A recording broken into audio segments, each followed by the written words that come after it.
Magandang araw po sa inyo, Kuya Bari. Tawagin niyo na lang po ako sa pangalang Ina. 38 anyos at nakatira sa Lapu-Lapu City, Cebu. Ang kwento pong ibabahagi ko po ngayon ay nangyari noong taong 2014 sa Daan Bantayan nang minsan ay makapagbakasyon po ako doon. Mahilig po akong mamasyal.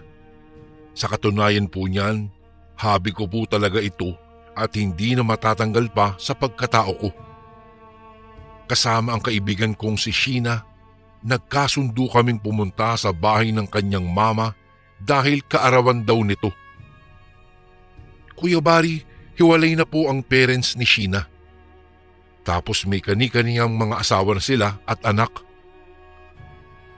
Ngunit ganun pa man, hindi nila pinapabayaan ang aking kaibigan na sa tuwing na ay salitan silang dinadalaw, lalo na at ang papa ni Sheena po ay nasa Lapu-Lapu lang din naman. Maayos akong nagpaalam sa aking mga magulang noon since kilala naman nila si Sheena at alam nila na mabait ang kaibigan kong ito. Palagi po kasi si Sheena sa aming bahay. Doon kami gumagawa ng mga assignments at mga projects dahil kadalasan po talaga kami ang nagkakagrupo tuwing may groupings na sinasagawa ang aming propesor. Bali po nasa kolehiyo pa po ako ng mga panahong ito kaya medyo excited pagdating sa galaan.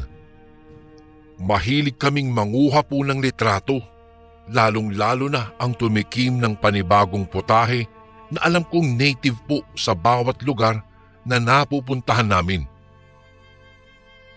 Ipinangako ko sa sarili ko na bawat lugar na pupuntahan ko po ay hindi ako uuwi hanggat hindi ako nakakadala ng mga souvenir na alam kong magsisilbing alaala ko na nakarating ako sa isang lugar. Hindi ko naman inaasahan na sa pagsama ko po kay Sheena ay may ma-encounter kaming mga nilalang na tawagin na lang natin sa katawagang mga aswang. Hindi ko na lang po babanggitin pa ang apelyido ni Sheena dahil alam kong medyo sensitibo pa siya sa mga pangyayari na ito magpahanggang ngayon. Ito po kasi ang pangyayaring muntikan ng sumira sa pagkakaibigan namin. Mabuti na lamang talaga nagawa pa naming ayusin ang aming mga sarili. Mabait si Sheena at masyadong nagpapaniwala sa mga kwentong kababalaghan. Marami siyang naikukwento na mga pangyayari tungkol sa di umano ay gumagalang aswang sa kanila. Naisip ko nga po, baka kinikwento lang ito ni Sheena para takutin ako at wag nang sumama. Hindi niya alam na kahit literal pa siyang magpahanap ng tunay na aswang ay sasama pa rin ako sa kanya.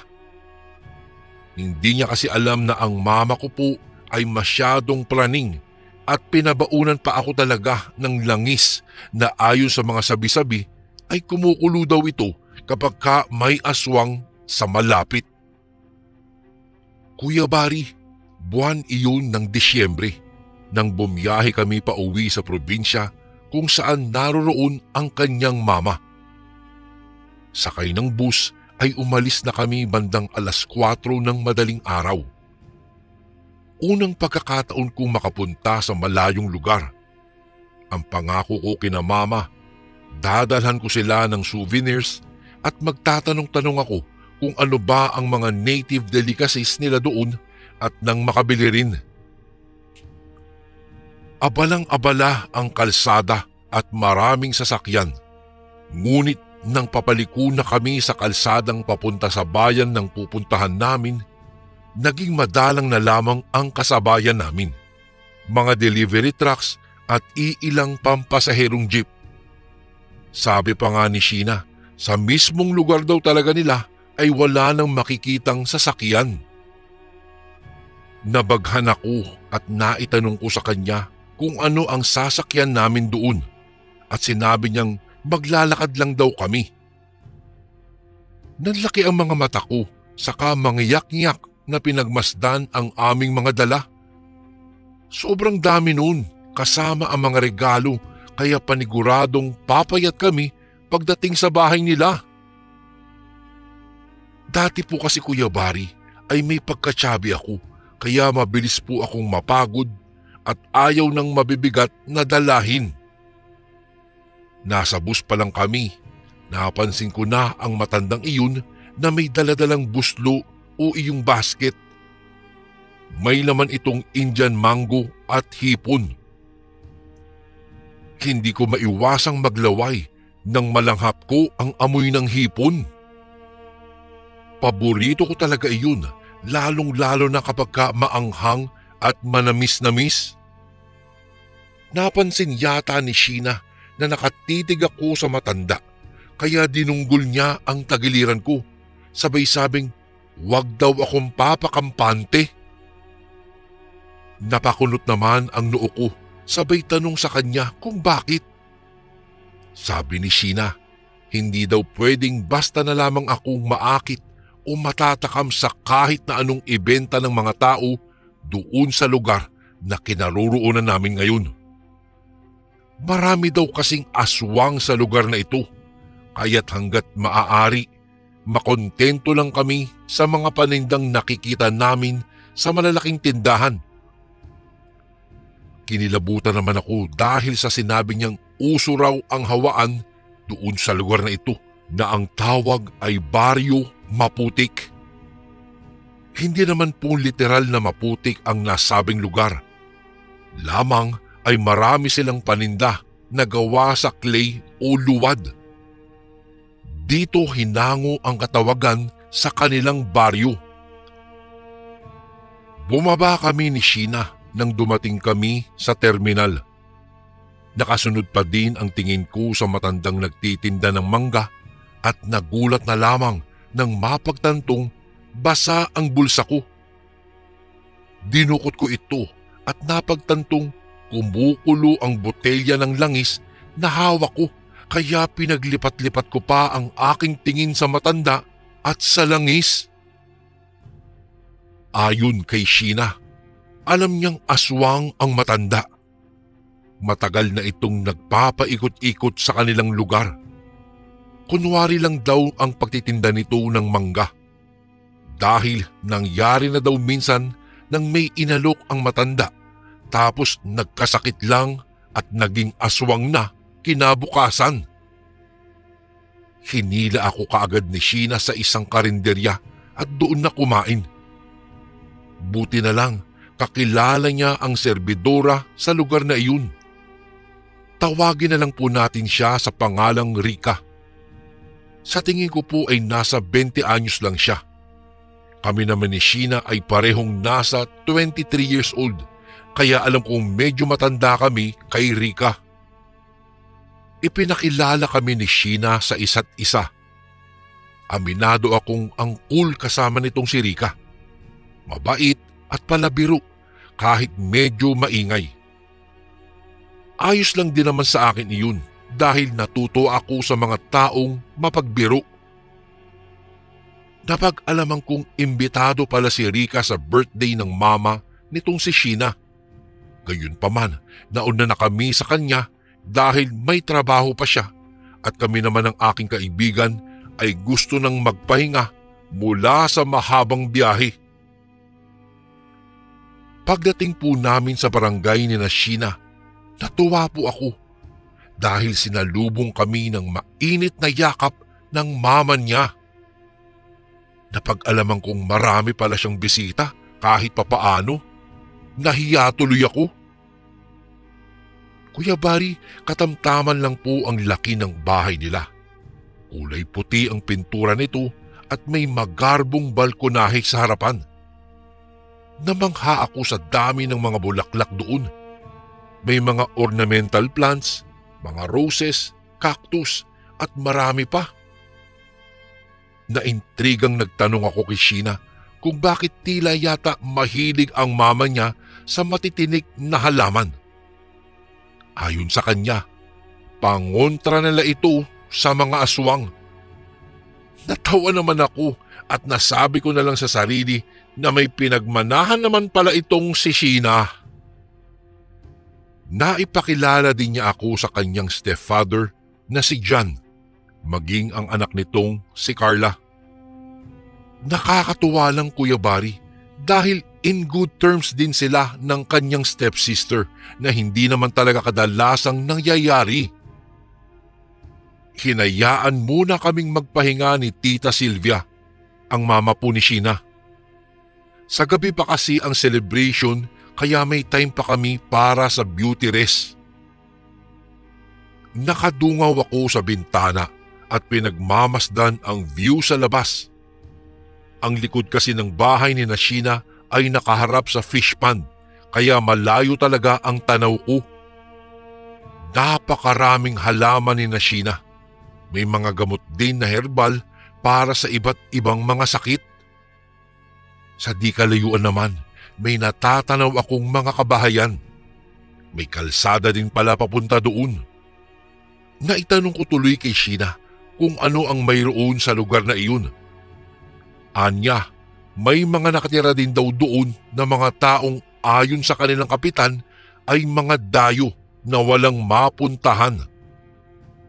Imbis na hayaang makitira sa mga tahanan ng bawat residente, ay binigyan na lamang daw ito ng pagkakataon na mamuhay at tumayo sa sariling mga paa. Pilit ko namang tinanaw ang ibang detalye ng kabahayan hanggang sa may mapansin po ako. Ang matandang babaeng nagtitinda ng mangga kanina sa bus. Nakikita kong tila palapit sa lugar na iyon. Agad ko namang tinawag si Sheena at sinabi sa kanya ang nakikita ko. Anya, wag ko na daw pansinin at taga roon daw talaga ang matandang iyon. Matagal nang nakatira doon si Aling Guring kaya hinayaan na lang namin ito. Tutal, hindi naman ito nang aano. Ako lang daw ang kailangang pagsabihan ni Sheena dahil bago pa lamang ako sa kanilang lugar at natatakot siya na baka may mangyari sa akin. Marami na daw kasing nangyayaring ganoon sa kabilang baryo. Kadalasan, kahit kakilala pa nila ang isang tao, ay pinagdidiskitahan talaga ang mga kasama nitong bakasyonista. Tumango na lang po ako at sumang-ayon sa sinabi ni Sheena, pero ang totoo po, pinapatay ako talaga ng kuryosidad sa kung bakit kailangan kong iwasan ang matandang iyon. Masaya naman naming naidaos ang kaarawan ni Tita Sylvia. Marami po silang handa katulad ng sisig, lechon, pork humba at steak. Mas lalo kong na-enjoy ang pagkain dahil may leche flan at macaroni salad na gustong-gusto ko naman talaga. Napakatayog pa ng cake ni Tita. Halatang mahal na mahal siya ng kanyang asawa. Napapangiti din ako sa tuwing makikita ko sina Sheena at Carla na magkayakap at tuwang-tuwa na pinagmamasdan ang mga magulang nila. Katatapos ko lang po kumain nang magpunta ako sa kusina. Naririnig ko si Rika na kausap ang kasambahay ni Sheena. Naghahasik na naman daw ng lagim si Aling Guring. Napakunot noo ako at hindi napigilan ang sumabat sa kanilang usapan. Sinabi ko kung bakit parang ayaw nila sa matanda. Basta na lamang itinapat ni Rika ang hintuturo niya sa sariling labi na parabang nagmumuestra na wag daw kaming maingay. Ayaw niyang isipin na chinichismis nila ang pamilya ng aking kaibigan, ngunit nakiusap si Rika na wag ko na lang daw sanang mabanggit ang bagay na ito kay Sheena. Anya, hindi ko raw alam na si Aling Guring ay kapamilya ni na Carla. Nahihiya lang daw ang anak nitong si John na ipakilala ang matanda bilang kanyang ina dahil alam ng lahat ang reputasyon nito bilang isang aswang. Nasasaktan sila Kapag ka naririnig na sinisiraan ng iba ang matanda, kaya para wala ng gaanong issue at hindi sila maapektuhan, ay mas pinili nilang itago na lamang sa lahat ang buong katotohanan. Ibig sabihin, lola pala ni Carla na stepsister ni Sheena itong si Aling Guring. Hindi lang nila magawang kuyugin ang matanda dahil wala naman itong sinasaktan sa mga tao sa baryo Maputik. Ang usap-usapan na nanghahawa ito ay wala ding sapat na ebidensya. Ngunit ayon kay Manang Lani, ang kasambahay ni Sheena, napag-utusan siya ni Tito Jan kanina. Pinahatiran daw niya ng atay ng baboy ang kanyang nanay. Ang ikinasasakit ng ulo ni Manang ay kaya naman daw nila itong lutuin. Ngunit bakit hilaw ang ipinadadala nito sa matanda? Pagkatapos isinama pa daw ang dugo ng baboy. Napatango ako.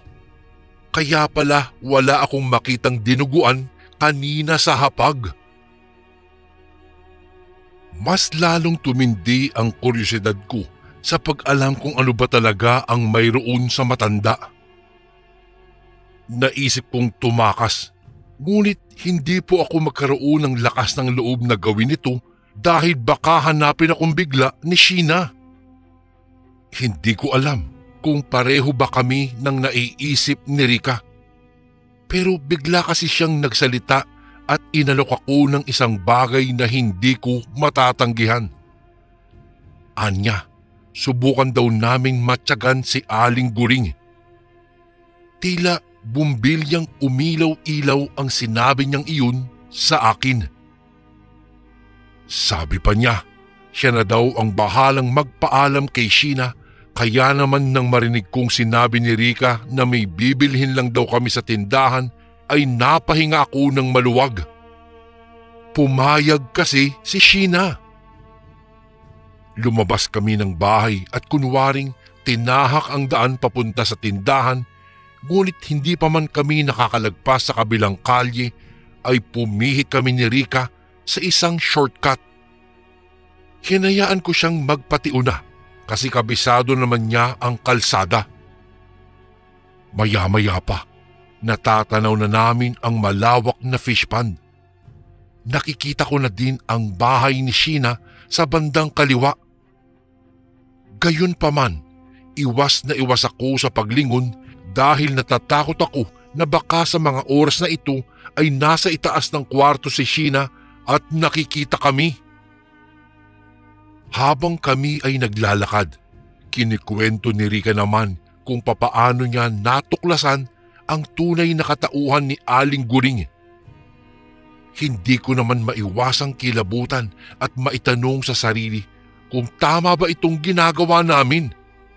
Hindi ako taga rito at baka masamain pa ni Sheena ang ginawa ko. Huminto ako sa paglalakad at sinabi kay Rika na umuwi na lamang kami. Baka kasi mapahamak pa kami. Ngunit sabi niya, ngayon pa ba daw kami uuwi? Nasa unahan na lang ang bahay ng matanda. Saka sabi niya, sasaglit lang daw kami. Kung kaya, nagtiwala naman ako. Pagdating namin doon, walang bakuran ang bahay ni Aling Guring, Kuya Bari. Walang ilaw at walang kahit nakatiting na halaman. Ngunit alam kong may tao. May umuungol kasi sa loob ng bahay. Nagmadali kami sa pagsilip at napasinghap sa tagpong aming nakita. Nasa kalagitnaan ng paglantak ng hilaw na atay ng baboy itong si Aling Guring. Kitang-kita namin iyon dahil maliwanag ang buwan kahit madilim sa loob ng bahay niya. Pinagpawisan ako ng malamig. Kilabot at sindak ang aking biglang naramdaman. Napaatras ako at hindi na nagawang makapagsalita pa nang maramdaman naming suminghal si Aling Guring. Sabi niya, Sino daw ang mga lapastangang naninilip sa kanya? Kahit magtago pa daw kami, ay naaamoy niya ang mga dugo namin. Pakiramdam ko, Kuya Bari, natuyuan ako ng laway dahil sa labis na kaba. Hindi ko magawang magsalita. Tapos nasindak pa ako nang biglang lumabas si Aling Guring at nanlisik ang mga matang nakatingin sa amin. Anya, isang malaking pagkakamali ang ginawa namin. Hindi raw kami dapat nakialam o nanghihimasok sa pribado niyang buhay.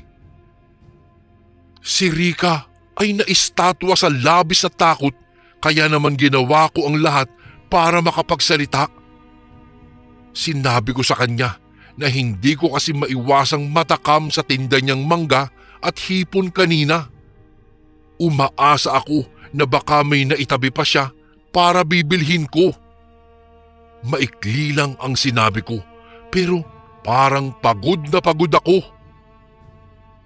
Ang nanlilisik niyang mga mata ay biglang nagbago at sinabing naubos na raw ang kanyang tindang mangga at hipon. Pero mamaya, hahatiran daw niya ako. Libre na raw dahil natutuwa siya sa akin. Pinauwi niya kami, kaya kaagad akong tumalikod nang hindi man lang nagpapaalam na sa kanya.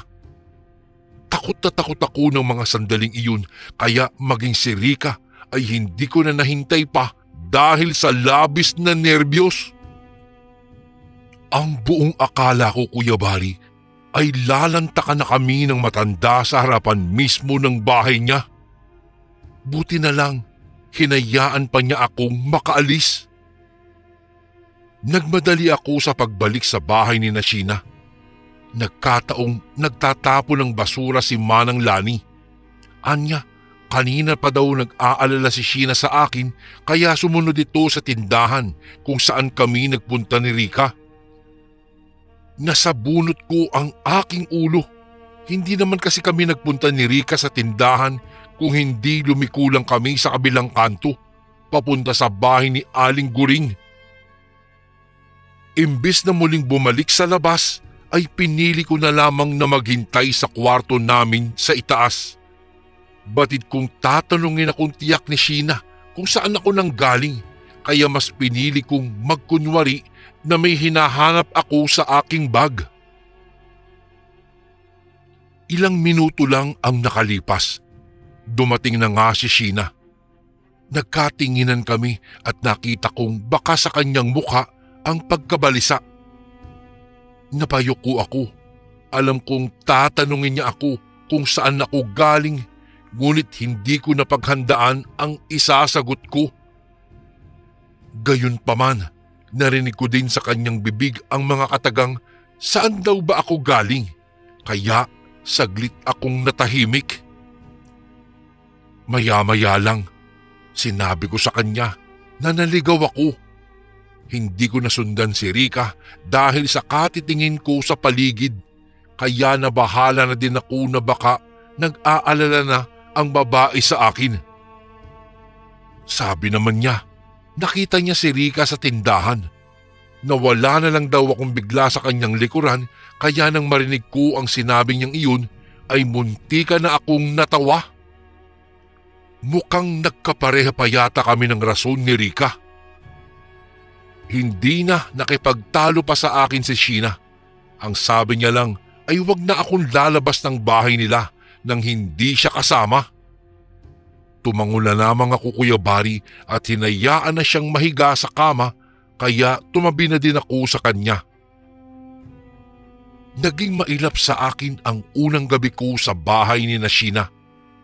Hindi ako makatulog at pabiling-biling ako sa higaan. Ang init ng paligid kahit pa may electric fan naman. Bumangon ako at nakiramdam. Kita ko ang pagkulo ng langis mula sa mesa malapit po sa akin. Ibig sabihin, may aswang sa malapit.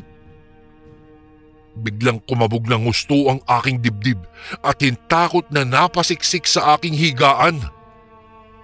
Hindi ko alam kung ano ba ang kailangan kong gawin para tanggihan si Aling Guring.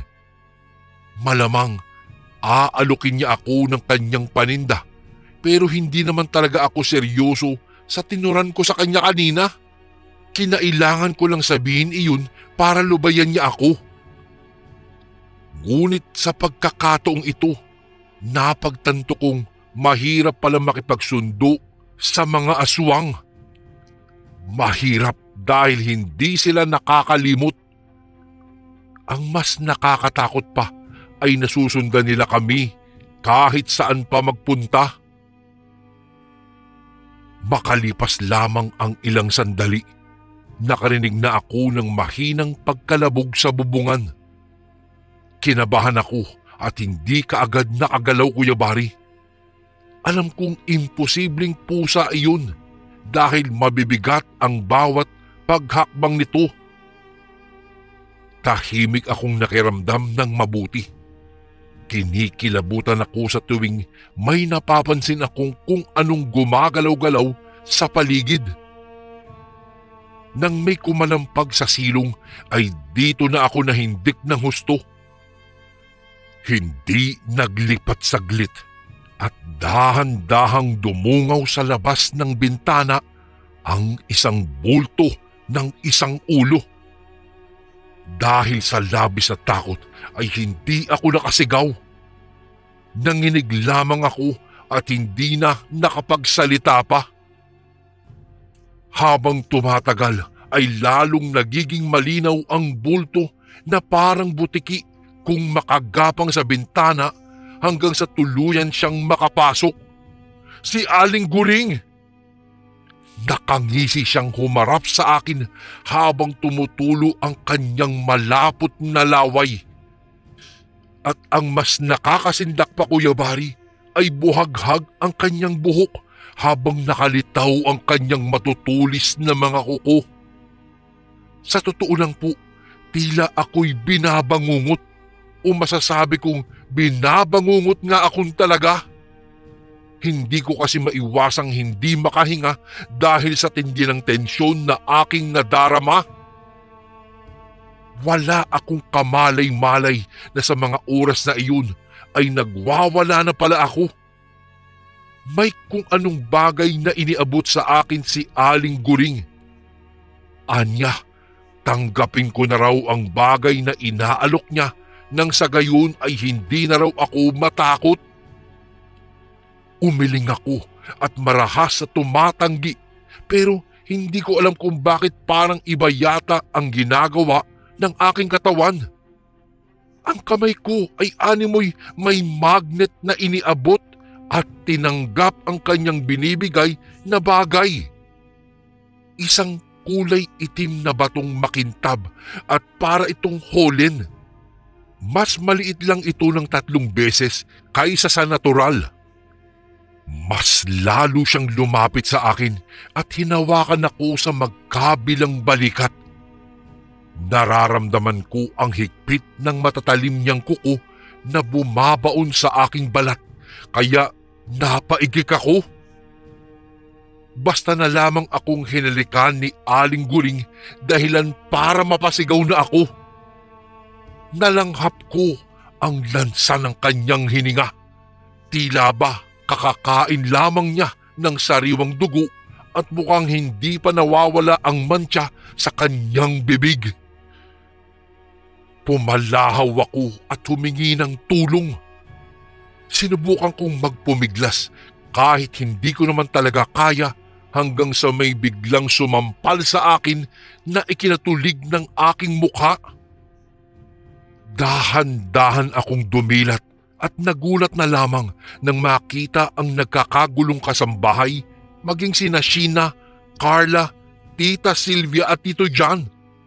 Nag-aalala sila sa akin. Nagulat na lang ako nang sabihin ni Sheena na ang taas daw ng lagnat ko kaya kinailangan nila akong dalhin sa ospital. Umiling-iling ako at sinabing ayos lang naman ako Pero marahas ding ipinilit ni na Tita Sylvia na kailangan daw talaga akong dalhin sa pagamutan. Ni hindi na nila ako binigyan pa ng pagkakataong maghanap pa ng ibang rason para hayaan na lang sa kanilang bahay. Ipinatawag pa ni na Tita ang aking mga magulang, kaya tarantang dumating kaagad ang aking mama at papa sa ospital. Alam kong nakakahiya ng isipin na ako pa ang nagkalat at gumawa ng kabulastugan, ngunit parang pinagtatakpan pa ako ni na Tita sa aking mga magulang nang magtanong ang mga ito. Alam kong dahil sa ginawa ni na Tito John, nakuha nila ng lubusan ang pagtitiwala ng aking mga magulang, kaya naman hinayaan pa muna akong manatili sa bahay ni na Sheena habang nagpapagaling mula sa ospital. Dito na ako nagsimulang maglaway at nakakaramdam ng matinding pagkauhaw na hindi ko po maintindihan. Para akong manginginig na lalagnatin. Pabalik-balik kami sa ospital, ngunit wala pa ding nangyayari. Parang mas lumalala pa ang kalagayan ko, kaya dinala na ako ni na mama at papa sa isang albularyo. Dito nila napag-alaman na inaaswang daw pala ako, kaya napagtanto kong nilinlang ako ni Aling Guring.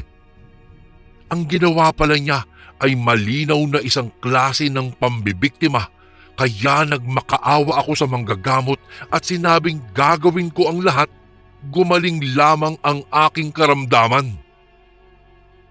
Nagsagawa naman ng pagtatawas ang albularyo at ipinakita sa amin ang mukha ng aswang na gustong manakit sa akin. Itinanggi ko naman kina mama na kilala ko ang matandang nakita namin sa refleksyon sa planggana, ngunit si Sheena na nagkataong nandoon ay hiyang-hiyang tumingin sa akin. Nararamdaman kong tila may gusto siyang sabihin pero hindi niya magawa. Imbes na ipaliwanag sa aking mga magulang ang nangyari, ay wala po akong sinabi, Kuya Bari. Si Sheena naman ay panay ang hingi sa akin ng paumanhin dahil napagdiskitahan daw ako ng kanyang lola at sa totoo lang, muntika na akong mapahamak.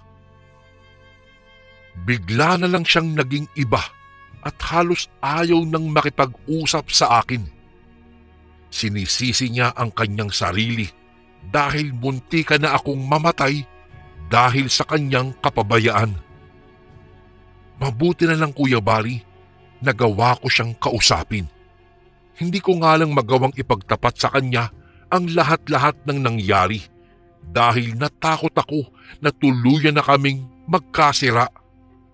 Hindi na rin naman ako magagambala pa ni Aling Guring dahil may ibinigay sa akin ang albularyo. Ito ay isang bracelet na pangontra laban sa mga aswang. Lumipas ang mga buwan. Nagkaayos naman po kami ni Sheena, Kuya Bari. Ngunit hindi na gaya ng dati ang aming pagsasama ngayon. Tila nagkaroon kami ng gap kung tawagin. Ngunit ganun pa man, ipinagpapasa Diyos ko na lamang ang nangyari sa amin. Siguro isang araw, babalik muli ang aming pagkakaibigan. Kuya Bari, ito po ang aking karanasan. Nang minsang muntikan na akong mahawa at maging aswang dahil lamang sa isang alok ng aswang. Hanggang dito na lang po at salamat po kung sakaling mabasa niyo po ito sa mga darating na araw. Lubos na gumagalang, Ina.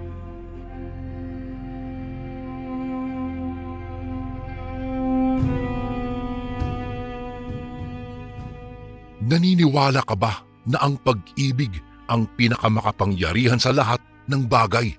Na ang pag-ibig ang pinakamakapangyarihan sa mundo? Ang sabi nga nila, hindi mabibili ng pera ang kasiyahan at ganoon din ang totoong pagmamahal. Marahil ilan sa mga taong mapera ay naniniwala na ang salapi ay makakabili ng kahit anong materyal na bagay na ikakasaya nila. Ngunit kailanman ay hindi mabibili ang tunay at wagas na pag-ibig. Ang pag-ibig ang pinaka-espesyal sa buong mundo, ngunit papaano kaya kung may madidiskubre kang isang madilim na lihim na may kinalaman sa taong pinakamamahal mo? Ano ang gagawin mo? Kamumuhian mo ba siya o patuloy mo pa ring iibigin sa kabila ng madilim niyang sikreto at pagkatao? 6 na taon na ring magkarelasyon sina Eileen at Jesmar. Sa loob ng 6 na taong iyon, maraming mga ups and down na ang pinagdaanan nila. Halintulad sa ibang magkarelasyon, ay nag-aaway din sila, nagkakatampuhan at nagkakaselusan, ngunit ang lahat ng iyon ay nagawa nilang lampasan. Sa kabila ng mga pagsubok na kapwa nilang pinagdaanan, ay mas nanaig pa rin sa kanila ang bugso ng damdamin. Ganyan nila kamahal ang isa't isa. Una silang nagkakilala sa Cavite. Noong mga panahong iyon ay nagtatrabaho bilang driver ng trucking itong si Jesmar. Samantalang katulong naman po si Eileen sa isang maliit na karinderya kung saan laging dinadayo ng mga binata dahil sa sarap na mga putahing iniluluto nila. Doon nakilala ni Jesmar ang dalaga. Nung una ay normal lamang ang pareho nilang nararamdaman, ngunit mapaglaro nga naman talaga ang tadhana dahil ang tadhana mismo ang gumawa ng paraan upang paglapitin silang dalawa. Kabilugan ang buwan ng gabing iyon. Mag-isang tinahak ni Jesmar ang daan pauwi sa kanila nang nakita niya si Eileen na nakahandusay sa gilid ng kalsada. Duguan ang babae at may mga galos. Nung una ay hindi niya agad nakilala ang babae dahil sa madilim ang bahagi ng kalsadang iyon, ngunit nang isugod niya ito sa ospital ay napagtanto niya na si Eileen pala ay isa sa mga katulong sa karinderyang kinakainan niya. Doon sila unang formal na nagkakilala at naging simula ng pagkakaibigan nila hanggang sa kalaunan ay nahulog si Jesmar sa dalaga at umakyat ng panliligaw. Napangiti na lamang si Jesmar matapos niyang naalala ang nakaraan. Naroon siya sa pangpang ng ilog at matyagang hinihintay ang pagdating ng kanyang nobya. Napag-usapan kasi nila na magkikita at magde-date na rin. Naalala pa nga niya yung mga panahong umuwi si Eileen sa lugar nila sa Capiz. Halos hindi siya makatulog at makakain ng maayos ng mga panahong iyon kakaisip sa dalaga. Nag-uusap naman sila sa pamamagitan ng pag-text. Subalit hindi niya matiis na mapalayo sa kanya ang babae, kaya makaraan lamang ang ilang buwan ay nag-resign si Jesmar sa pinagtatrabahuan niya at sinundan si Eileen sa probinsya nila. Jesmar, naku pasensya ka na ha. Ngayon lang ako. Inutusan pa kasi ako ng nanay ko na bumili ng pansahog niya sa kanyang niluluto. Napanguso si Eileen matapos niyang ipaliwanag sa binata kung bakit siya nahuli. Napangiti naman si Jesmar at pagkaraan ay hinila ang kasintahan sa kamahigpit na niyakap. Kahit hindi na magpaliwanag sa kanya ang nobya ay hindi pa rin siya magagalit at isa pa ay handa siyang maghintay para dito. Makita lamang niya ang nobya ay buo na ang araw niya. Nakakabaliw nga naman talaga ang pag-ibig, Kuya Bari. Naipakilala na rin ni Eileen ang binata sa pamilya nito at ramdam ni Jesmar na tanggap naman siya ng mga ito. Dahil minsan man ay hindi siya nakarinig ng masama sa mga ito laban sa kanya. Parehong legal sila, both sides. Noong nasa Cavite pa sila ay naipakilala na rin ni Jesmar ang dalaga sa tiya Ella niya, ang guardian niya at ang tumayong pangalawa niyang magulang. Maagang naulila si Jesmar sa mga magulang. 6 na taong gulang pa lamang siya noon nang ma-diagnose ang nanay niya sa sakit na leukemia, at nang tumungtong siya sa 13 anyos ay inatake naman ang ama niya sa puso, dahilan ng pagpanaw nito. Lumaki kuyabari si Jesmar sa Ilocos Sur, ngunit nang maulila siya sa mga magulang ay kinupkup siya ng kanyang biyudang tiyahin na si Tia Ella nga. "O, kamusta na pala si Tia?" Pagtutukoy ni Jesmar sa nanay ng nobya. Nalaman kasi niyang inatake ito ng asma noong nakaraan. Si nanay, okay na naman. Nakakapagluto na nga siya, subalit inaalalayan pa rin naman siya ni Kuya Leo." Tugon ni Aileen. Nagkwentuhan pa silang dalawa bago napagpasyahang mag-ikot-ikot sa bayan. Napag-usapan din nila na bumili ng kakanin dahil binabalak din ni Jesmar na dalawin ang mga magulang ni Aileen. Simula kasi noong nakahanap siya ng trabaho sa Capiz ay hindi na siya nakadalaw pa sa mga ito. Nibihira na lamang din sila magkita ng kanyang nobya. Pasado 5:00 na ng hapon nang matapos sa pag-iikot sa bayan ang magkasintahan. Nakapamili na rin sila ng mga kakailanganin nila at maging ng kakanin na paborito ng mga magulang ni Aileen. Habang nag-iikot nga sila sa bayan ay marami pang mga tao ang napapahinto at napapatingin sa kanilang dalawa. Hindi na naman bago iyon kay Jesmar dahil nung una siyang makarating sa Capiz at nang mamasyal sila ng nobya ay marami na ang mga weirdong tao na napapatingin sa kanila. Noong una ay nawiwirduhan at nagtataka si Jesmar sa mga ito, ngunit nang ipinaliwanag ng kasintahan na ganoon talaga ang mga tao sa kanilang lugar pag may bagong dayo, at doon nga siya tuluyang naliwanagan. Noong matapos sa pamimili ay dumaan pa sila sa isang shop ng sorbetes bago nag-abang ng tricycle. May kalayuan kasi ang baryo nila Aileen sa bayan at kinakailangan mo pang sumakay ng tricycle bago ka makarating. Sa pinakadulo ng baryo, doon nakatira ang pamilya ni Aileen. Medyo may pagkaliblib na lugar ang bahagi ng nasabing baryo at bilang lamang ang mga bahay na naroroon. Kagaya ng mga palaging eksena, hindi pa man tuluyang nakarating ang magkasintahan sa kanilang pupuntahan ay napahinto na ang tricycle at sinabing hindi na niya maihahatid pa ang dalawa sa loob. Nabakasan ng binata ang pagkabalisa at takot sa muka ng tricycle driver. Hindi iyon ang kauna-unahang beses na nakitaan niya ng takot ang muka ng isang driver sa tuwing nagpapahatid sila sa baryong iyon. Hinabilinan pa niya si Jesmar na mag-iingat sa lugar na iyon bago nagmamadaling umalis. Wala namang nagawa ang dalawa kung hindi ang lakarin ang masukal at madilim na daan pauwi sa bahay nila Aileen, dala-dala ang kanilang mga pinamili.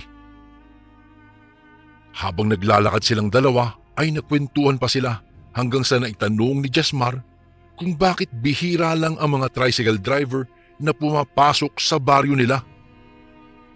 Sinagot naman siya ng dalaga na marahil daw ay natatakot ang mga ito dahil sa mga aswang, na ikinatawa naman ni Jesmar.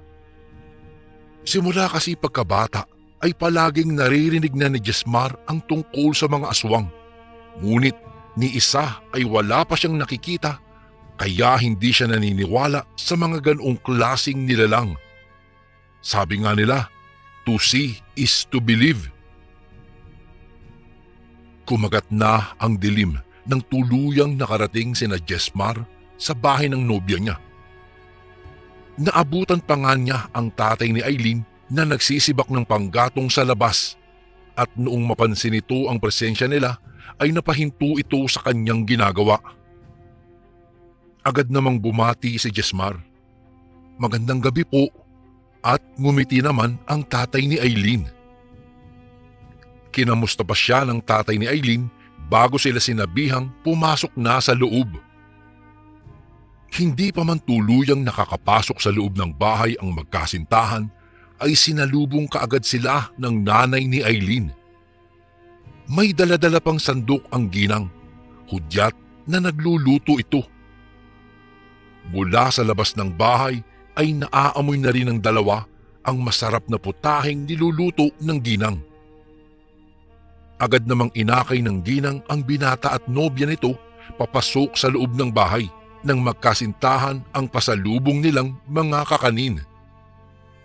Hindi nagtagal, umalis din ang nanay ni Eileen at bumalik na ito sa kusina upang ipagpatuloy ang naudlot nitong pagluluto, samantalang dumiretso naman ang dalawa sa silid ni Eileen upang doon magpalipas oras. Pasado 8:00 na ng gabi nang tawagin ng nanay ni Eileen ang magkasintahan upang makapaghapunan na. Nang makarating ang dalawa sa hapagkainan ay naabutan pa nilang nagsasali ng tubig ang nakakatandang kapatid ni Eileen na si Leo, at sa ayos nito ay halatang kakauwi lamang niya. "Uy pre, kamusta? O nandito ka pala. Kakatapos ko lang maglaro ng basketball eh." Tugon ng Kuya Leo ni Eileen matapos siyang tanungin ni Jesmar kung bakit tila pawis na pawis ito. Hindi naman nagtagal Kuya Bari ang pag-uusap ng dalawa. Dahil lang makabalik ang nanay ni Eileen na daladala ang kanin, ay nagsimula na rin silang kumain. Maraming mga putahe ang nakahapag sa mesa at ang lahat ng putahe ay mga gulay at isda. Hindi naman bago na iyon kay Jesmar dahil ang pagkakaalam ng binata ay vegetarian ang kanyang nobya at maging ang pamilya nito, ngunit ang nakapagtataka lang ay kung bakit hindi mahilig ang mga ito sa bawang at asin. Lahat kasi ng mga putaheng niluluto nila ay hindi nilalagyan ng asin at bawang.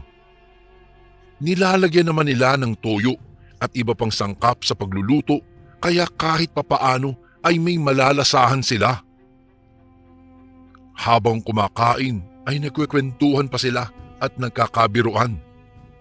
Kinamusta rin ng pamilya ni Eileen ang tiya Emily ng binata. Ramdam na ramdam ni Jesmar ang mainit na pagtanggap sa kanya ng pamilya ng nobya niya. Nang matapos sila sa paghahapunan ay nagpresenta pa ang binata na siya na lamang daw ang magliligpit at maghuhugas ng kanilang pinagkainan. Noong una ay hindi pa siya pinayagan ng mga ito dahil kung tutuusin ay bisita pa rin siya. Ngunit dahil sa kakulitan niya, sa huli ay pinayagan din siya ng mga ito. Hindi naman hinayaan ni Jesmar na tulungan pa siya ng nobya niya, kung kaya't naiwang mag-isa sa Jesmar sa loob ng kusina at abala sa paghuhugas ng mga pinagkainan nila. Noong matapos ang binata sa paghuhugas ng mga plato ay dumiretso siya sa labas ng bahay. Balak niya sanang magpahangin muna sa labas, ngunit hindi pa man siya tuluyang nakakalabas ay narinig niya ang usapan ng mga magulang ng kanyang nobya sa sala. "Eileen, ano ba ang binabalak mo? Hindi ba't ipinakilala mo siya sa amin para sa gaganaping kaarawan ng lola mo?" Narinig niyang tanong ng nanay ni Eileen, kaya hindi niya maiwasan na magtaka kung ano ang pinag-uusapan ng mga ito. Hindi pa man nakakapagsalita si Eileen ay tuluyan nang nakarating si Jesmar sa sala. Nagulat pa siya nang automatikong napasulyap sa kanya ang mga ito. Hindi niya tuloy maiwasan na makaramdam ng pagka-awkward dahil sa paraan ng pagkakatitig ng mga ito sa kanya. Tinanong pa nga siya ng nobya niya kung tapos na ba siyang magugas, kaya naman agad namang siyang tumango bilang tugon. Nagtanong rin pabalik si Jesmar sa kanila kung ano raw ba ang pinag-uusapan nila. Kaya nagkatinginan ang mga ito, ngunit hindi nagtagal ay nagkatawanan din at sinabing balak nilang kumuha ng clown o payaso para sa gaganaping kaarawan ng lola ni Eileen sa Makalawa. Matapos ang pag-uusap nila sa sala, pumanhik na rin sa loob ng kanilang tulugan ang magkasintahan. Kinabukasan din ng araw na iyon, bumalik si Jesmar sa kabilang baryo kung saan siya nangungupahan. Mabilis na lumipas ang mga araw, ngunit sa mga nakalipas na araw na iyon ay may napapansing kakaiba si Jesmar sa kanyang nobya. Palagi na lamang itong walang imik at kung minsan ay nahuhuli pa niya itong madiing nakatitig sa kanya. Hindi niya alam kung namamalikmata lang ba siya dahil minsan na niyang nahuli na biglang bumaga daw ang mata ng nobya, ngunit agad din namang bumalik sa normal nitong kulay. Minsan nga rin ay nabibigla na lamang siya dahil sa biglaang pagsusulpot ng kanyang nobya. "Pare, nobya mo yun? Naku, mag-iingat ka sa kanya at sa pamilya niyan." Babala ni Anton na ikinabigla naman ni Jesmar. Kaibigan at katrabaho ni Jesmar si Anton Cuyabari. Nang araw kasing iyon ay dinalaw siya ng kanyang nobya sa kanyang pinagtatrabahuhan. Hindi naman ito nagtagal doon dahil agad ding umalis ang dalaga. Nagtatakang tinanong pa ni Jesmar si Anton kung ano ba ang ibig sabihin nito. Ngunit mas lalo siyang nagulat dahil sa mga sinagot ng binata. "Pare, hindi mo ba alam?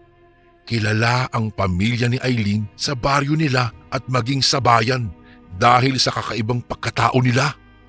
Pare, pamilya sila ng mga aswang." Tugon ni Anton na ikinatawa naman ni Jesmar. Ang buong akala ng binata ay binibiro lang siya ng kaibigan. Napailing-iling na lamang si Anton dahil hindi siya nito pinaniniwalaan. Kaya sinabi na lamang niyang mas mabuting palagi siyang maging alerto at mag-iingat sa lahat ng oras. 2 araw bago sumapit ang kaarawan ng lola ni Eileen.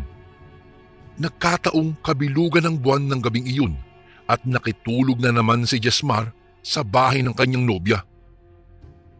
Mahimbing ang pagkakatulog ni Jesmar ng gabing iyon nang bigla siyang nagising sa hindi malamang dahilan. Nang sulyapan niya ang pwesto ng nobya ay hindi niya ito nakita. Wala sa tabi niya ang nobya niya. Napahikap pa nga si Jesmar bago lumabas sa kanilang silid at tumungo sa kusina upang kumuha ng inuming tubig. Nagbabakasakali rin siya na maabutan niya roon ang nobya niya. Ngunit hanggang sa nakarating na si Jesmar sa kusina ay hindi pa rin niya nakikita ito. Malalim na ang gabi kaya hindi niya maiwasang magtaka kung saan pumunta ang nobya niya. Napabuntong hininga na lamang si Jesmar saka uminom ng tubig. Nasa ganoong posisyon si Jesmar nang biglang may kumalampag sa bubungan. Sa sobrang lakas ng pagkalampag ay napatalon pa siya dahil sa pagkabigla at sunod-sunod na napamura. Hindi pa man siya tuluyang nakakaalis mula sa kanyang kinatatayuan ay nakarinig na naman siya ng kaluskos. Napakunot noon na si Jesmar sa kanya ibinaba ang baso. Nagpasya siyang lumabas upang tignan kung ano o saan nagmumula ang ingay na naririnig niya. Nang makalabas naman si Jesmar, sumalubong sa kanya ang napakalamig na hangin at tahimik na paligid. Iginala niya ang kanyang paningin sa labas, ngunit wala naman siyang napansing kahina-hinala. Akmang babalik na sana si Jesmar sa loob nang bigla siyang nakarinig ng sigaw at saklolo. Nagdadalawang isip pa nga ang binata kung susundan ba niya kung saan nagmumula ang tinig na iyon o hindi. Ngunit sa huli, napagpasya na lamang niya na puntahan ang taong sumisigaw at humihingi ng saklolo. Dala-dala ang flashlight. Tinahak ni Jesmar ang masukal na daan. Napadpad ang binata sa loob ng mapunong lugar. Kusa siyang napahinto nang masulyapan niya sa hindi kalayuan ang isang nilalang. Noong una, ang akala niya ay ligaw na hayop lamang iyon. Ngunit nang titigan niya ito ng mabuti, ay doon lang niya napagtanto na aswang pala ang nilalang na iyon at dinudumog ang isang tao. Nakakatakot ang itsura ng aswang at sa paraan ng pagkakapatay nito sa biktima niya. Halos hindi maagalaw si Jesmar mula sa kanyang kinatatayuan. Buong buhay niya ay hindi pa siya nakakakita ng aswang, ngunit ng mga sandaling iyon, Kuya Bari, ay malakas ang kutob niya na aswang ang nilalang na nakita dahil sa nagbabagat kulay pula nitong mga mata. Sa sobrang bilis po ng mga pangyayari, namalaya na lamang ni Jesmar na tumatakbo na siya papalayo habang hinahabol naman siya ng aswang. Naunahan siya ng takot at pagkaduwag. Ilang beses pa nga siyang napasigaw at humingi ng saklolo. Nagbabaka sakali na may makarinig sa kanya. Takbo lang ng takbo si Jesmar habang sumisigaw hanggang sa tuluyang siyang nakalabas sa loob ng mapunong lugar. Ngunit sa kamalasan ay hindi niya namalayan na may bato palang nakaharang sa kanyang dadaanan, dahilan para madapa naman siya. Malakas na napadaing si Jesmar nang sunggaban siya ng aswang at sunod-sunod na pinakakalmot ang mukha niya at braso. Sinubukan ni Jesmar ang manlaban, ngunit masyadong napakalakas ang aswang na kaharap niya. Ang buong akala ni Jesmar ay iyon na ang magiging katapusan niya ng gabing iyon, ngunit sa hindi inaasahang pagkakataon ay namalaya na lamang ni Jesmar na may isang nilalang na dumating at iniligtas siya. Gulat na gulat pa ang binata nang napagtanto niya na ang nilalang na nagligtas sa kanya ay isang babaeng aswang. Sa hindi malamang dahilan naman ay biglang tumibok ng mabilis ang puso ni Jesmar. Hindi niya alam kung dahil pa ba iyon sa takot o dahil sa pamilyar sa kanya ang pabangong naaamoy niya mula sa babaeng nilalang.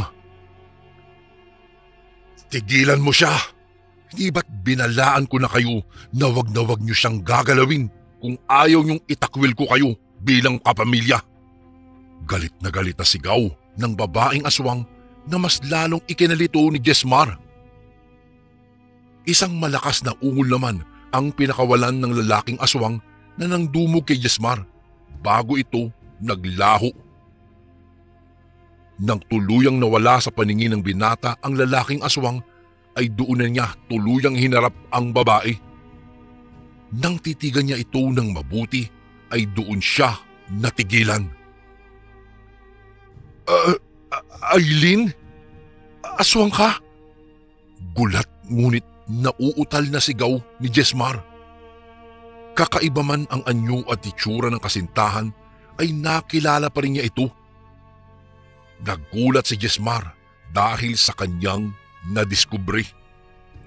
Halos hindi siya makapaniwala na ang babaeng minahal niya, na ang babaeng handa niyang ipagsigawan sa buong mundo ay isa palang aswang. Hindi niya lubos akalain na may nakakubli palang demonyo sa pagkatao ng kanyang nobya. Dahil doon, napako si Jesmar sa kanyang kinatatayuan. Gulong-gulo ang kanyang isipan. Hindi niya alam kung ano ang kanyang gagawin at sasabihin. Nanatiling gulat at nakatitig lamang siya sa nakakatakot na anyo ng kanyang aswang na nobya. Sa tulong ng liwanag ng buwan ay malayang natitigan ng binata ang nagbabagat kulay pulang mga mata ng kanyang nobya. Magulo pa ang itim na itim at mahaba nitong buhok na ang ilang hibla pa ay nakaharang sa duguan niyang mukha. Malagkit at nagniningning ang mga balat nito na animoy nakapaligo ng langis. Mahahaba ang mga ngipin at maging ang mga kuko ng dalaga. Makailang beses pang napaatras si Jesmar. Maraming mga katanungan ang biglang bumagabag sa isipan ni Jesmar, ngunit hindi niya alam kung alin sa mga ito ang unang sasagutin. Nagsimulang mangatog ang kanyang mga tuhod. Muli niyang naalala ang mga haka-hakang narinig niya mula sa ibang tao tungkol sa pamilya ni Eileen. Muli niyang naalala ang paalala at payo ng kaibigan at katrabaho niyang si Anton. Halos hindi siya talaga makapaniwala na ang akala niyang biro lamang at walang kabuluhang kwento ay totoo pala. Hindi siya makapaniwalang aswang ang kanyang nobya. Nagsimulang magpaliwanag si Eileen. Unay, humingi siya ng tawad. Sinabi rin niya na hindi kagaya ng pamilya niya na karne, laman, dugo ng tao ang kinakain, ay tanging mga karne at dugo ng hayop lang ang kinakain niya. Napaluha na lamang si Jesmar dahil sa mga natuklasan niya. Aaminin niyang natatakot man siya sa dalaga, ngunit mas nangingibabaw pa rin ang pagmamahal niya para rito. May mga butil ng luha na namumuo sa mga mata ni Eileen, ngunit nagawa pa rin ito ang mapangiti. Hindi man niya gustuhing iwanan ang binata, ay wala rin siyang magawa dahil alam niyang nanganganib na ang buhay ng binata, lalo na at binabalak ng pamilya niya na ihandog ang kasintahan sa lola niyang aswang para sa darating nitong kaarawan. Patawarin mo ako, Jesmar. Hindi ko ginustong magsinungaling sa iyo. Maniwala ka, wala akong binabalak na masama laban sa iyo. Marahil nagbabalat kayo ako, ngunit ang nararamdaman ko para sa iyo ay totoo. Magkaiba tayo ng mundo na ginagalawan, Jesmar. Aswang ako, tao ka. Mahal mo ako. Mahal kita, ngunit hindi tayo ang nakatadhana. Mayroong tamang babae rin na darating para sa iyo. Tanging hiling ko ng mahal, maging malaya ka at mas masaya. Inuulit ko, patawarin mo ako. Yan ang huling wika ni Eileen bago na lamang ito biglang nawala sa paningin ng binata. Iyon na ang huling beses at gabi na nagkita ang dalawa, Kuya Bari. Ilang beses na ring hinanap ni Jesmar ang dalaga at maging ang pamilya nito. Ngunit naglaho na ang mga ito sa baryo na parang bula. Walang nakakaalam kung saan pumunta ang mga ito. Halos mabaliw si Jesmar dahil sa pagkabigo sa pag-ibig. Minahal niya ng lubusan ang babae to the point na handa niya itong patawarin at ipaglaban. Nakakabaliw nga naman talaga ang umibig. Ilang buwan din ang hinagulgol ng binata sa paghahanap sa kanyang nobya na lingid sa kaalaman niya ay isa palang aswang. Ngunit nabigo siyang hanapin na ito. Makaraan pa ang 2 buwan ay bigong bumalik si Jesmar sa Cavite. Kuya Bari, hindi na muling nagkita pa ang dalawa. Nang dahil sa pangyayaring iyon ay hindi na muling umibig pa si Jesmar dahil ang puso niya ay nakakulong pa rin sa nakaraan. Hindi pa rin siya nawawalan ng pag-asa na sana balang araw ay muli silang magkita ng dating nobya. At sa pagkakataong iyon, matatakot man siya, ngunit mas mangingibabaw pa rin ang pagmamahal niya para sa nobya niyang aswang. Ipaglalaban niya ang pagmamahal niya para dito, kahit na buhay pa niya ang maging kapalit. Tao man siya at aswang ang nobya, ay handa niyang ipagsiksikan ang sarili niya rito, makasama lamang niya ito. And again, maraming salamat po mga kasundo. Don't forget to subscribe And i-click nyo lang po yung bell na button para updated po kayo sa mga upcoming videos namin na paparating. Maraming salamat po ulit. God bless and ingat po lagi dyan. Ito po si Kuya Bari at ako ang Sundo.